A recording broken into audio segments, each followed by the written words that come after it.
No one should be permitted to opine pharmacodynamic effects of a multiple order kinetic drug based upon an analytical chemistry result alone. This is because of the very interesting world of pharmacokinetics and the multivariant problem of the human body and the human condition.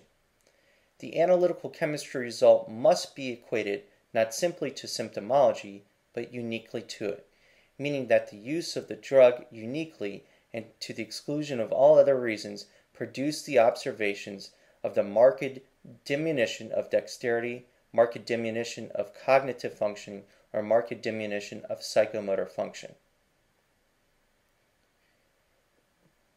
What are the numbers really telling us? Across the United States, this question is repeatedly asked several times each and every day and frequently in the courtrooms.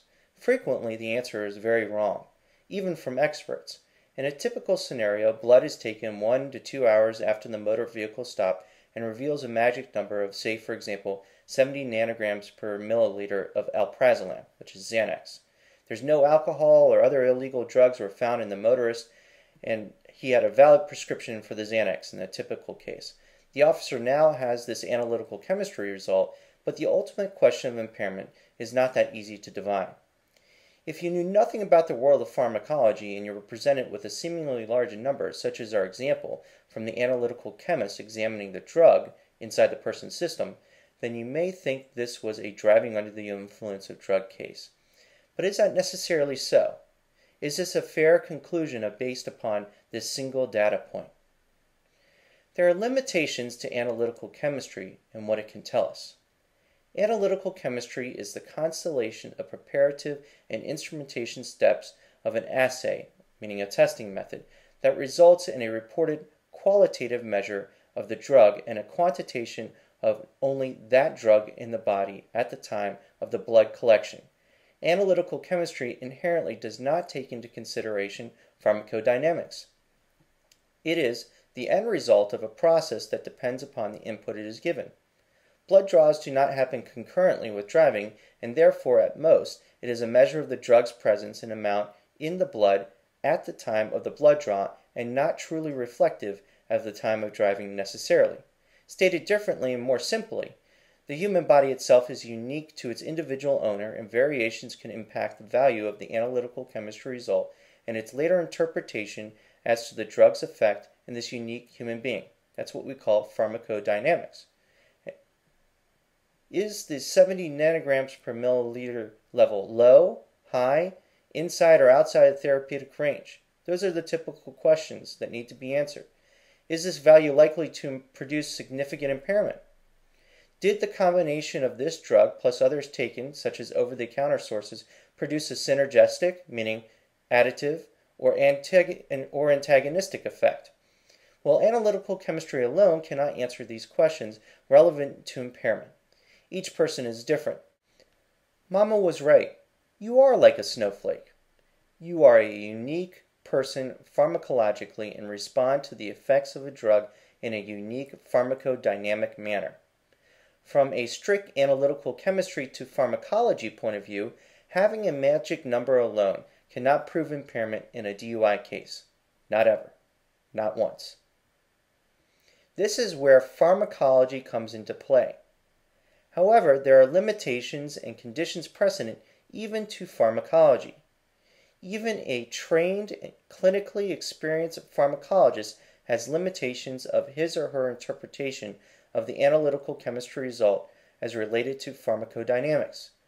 The very minimum information that would be needed to know in order for a trained pharmacologist to even begin considering determining the possibility of impairment includes the following.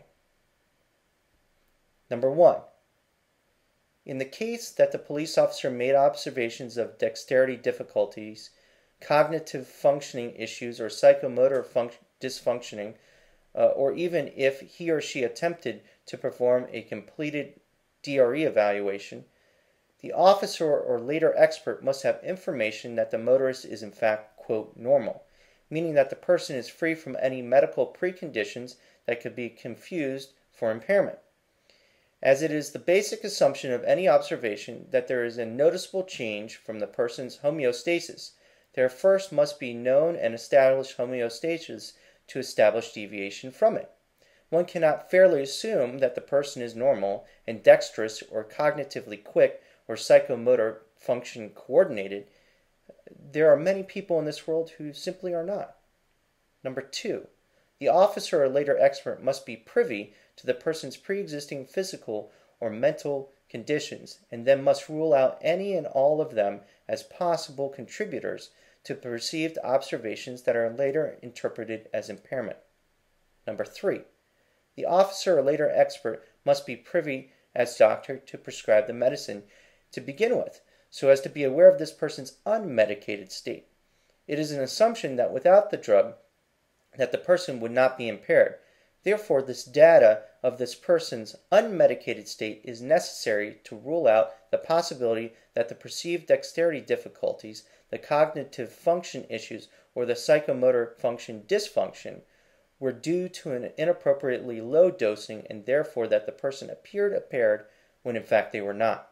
Number 4, the officer or later expert must be aware of all medications that the person ingested, including over-the-counter ones, so as to be clear that the effect of the analyte of interest and the other medications, either over-the-counter and controlled, did or did not influence the measured drugs in terms of the impairment. Number 5, the officer or later expert must be aware of the dosing history of the patient in terms of the supposed impairing drug, as the dosing history may profoundly impact the effect of the drug dose on the human. Number 6, the officer or later expert must be aware of the recent dosing usage from the patient, as it too may impact the conclusion of impairment. The myth of the one-size-fits-all therapeutic range chart that maybe we've all seen is very quickly revealed. As we can quickly see, the concept of a number-based therapeutic range of normal and high is not a valid pharmacological model. It is a convention and a device that is ripe for abuse, and the undertrained and undereducated people may be fooled by it. It is best a tool to begin to determine pharmacodynamic effect, but is certainly not conclusive in and of itself. The primary purpose of a therapeutic drug level table is clinical in nature, not forensic. They are to be used to adjust the dosage of a patient into a range that has been shown to be therapeutically effective for a group of experimental subjects. Clinically, this is done by taking a blood sample immediately prior to the next dose after obtaining what we call steady state. The patient dose would be adjusted either up or down based upon the plasma or serum level, again, not whole blood. Toxic levels, which are often part of such a table, are based upon adverse side effects that have occurred and blood levels determined. The important part is that these levels have not been correlated with any behavioral effects, meaning pharmacodynamic effects. There are some drugs that have been studied for their behavioral effects and correlated with plasma levels, but these are not in published tables. These are tables of drug levels associated with deaths. These are regularly used by medical examiners.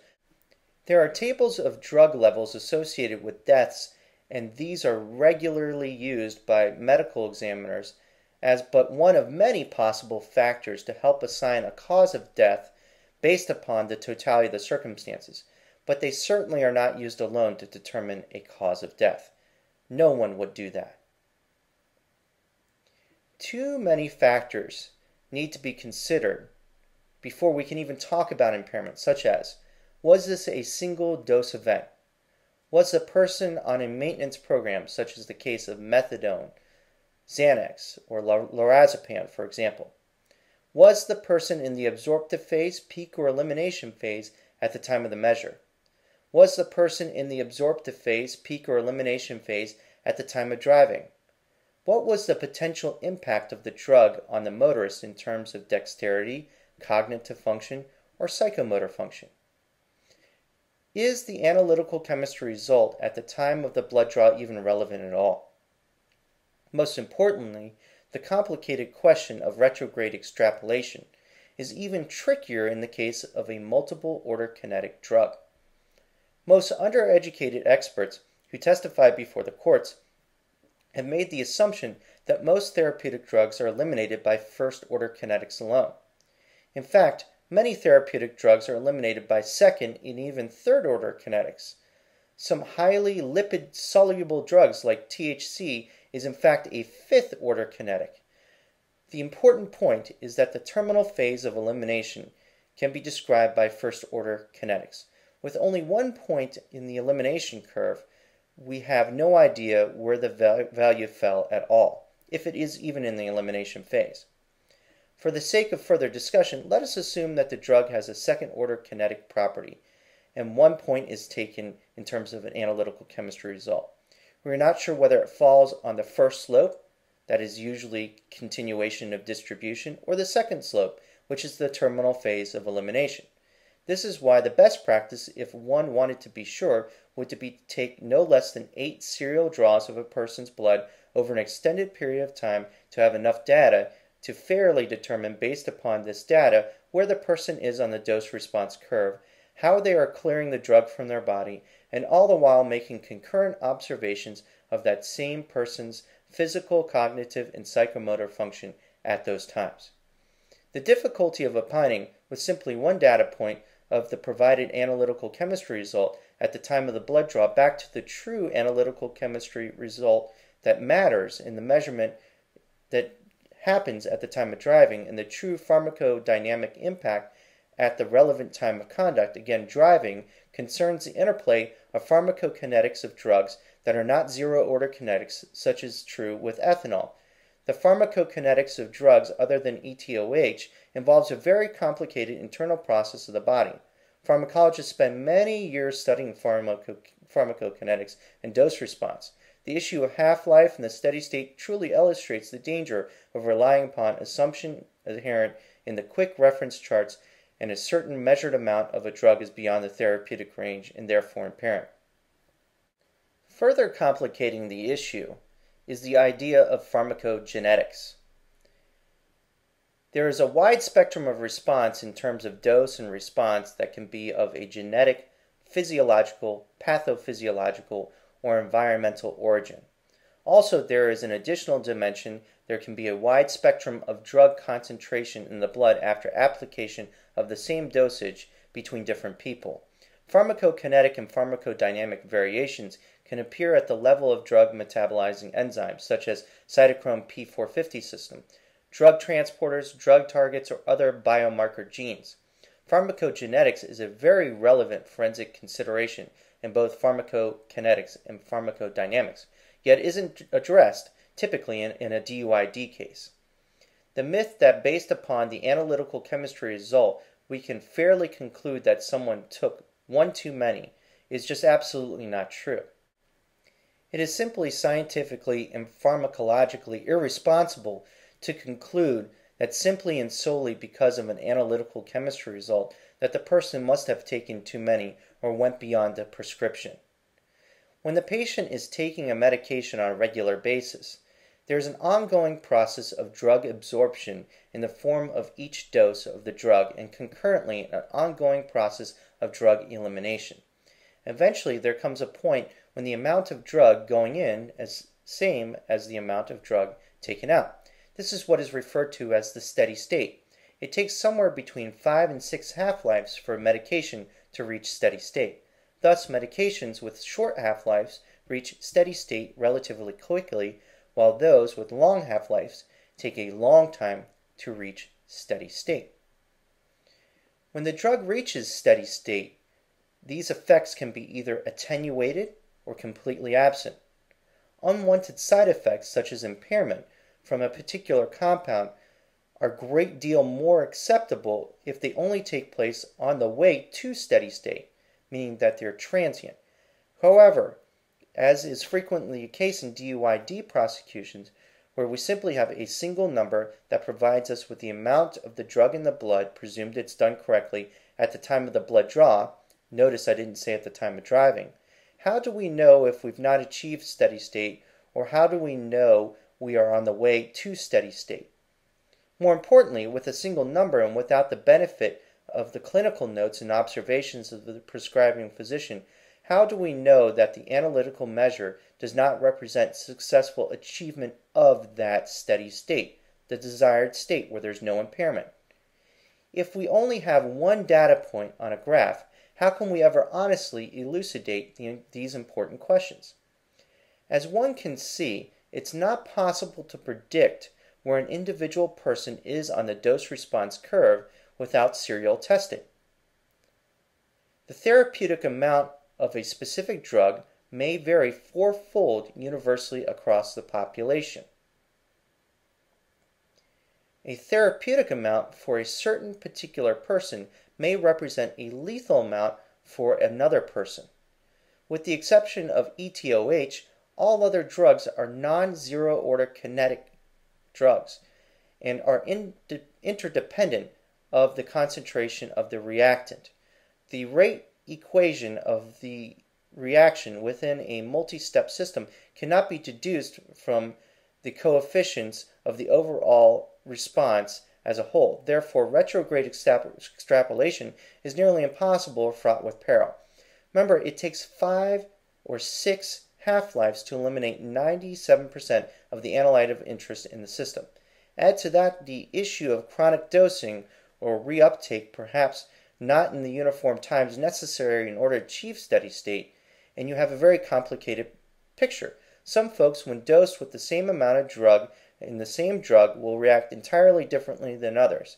The fact that blood drug levels alone, meaning the absence of serial draws or other pharmacologically relevant data, cannot predict a pharmacodynamic effect has been known for decades. The combination of the kinetics involved and the genetics involved in a unique human being provide that making a pharmacodynamic prediction or opinion based upon incomplete data at best is a wild guess. The most logical and scientifically valid conclusion when all or significant parts of the pharmacological data is missing is to render an opinion that the effect is inconclusive based upon the known information. To do otherwise would invite massive potential error. In the clinical world, which is a controlled environment where the dosing history and the dosing effects of patients are tracked and known over time, and where more than one blood draw is taken, a clinician with full knowledge of all the factors outlined that we've been talking about may be able to conduct therapeutic monitoring of drugs. The prime example of this legitimate use of analytical chemistry in conjunction with pharmacological variables that are known exists in the use of anti-epileptics, antibiotics, and other types of drugs.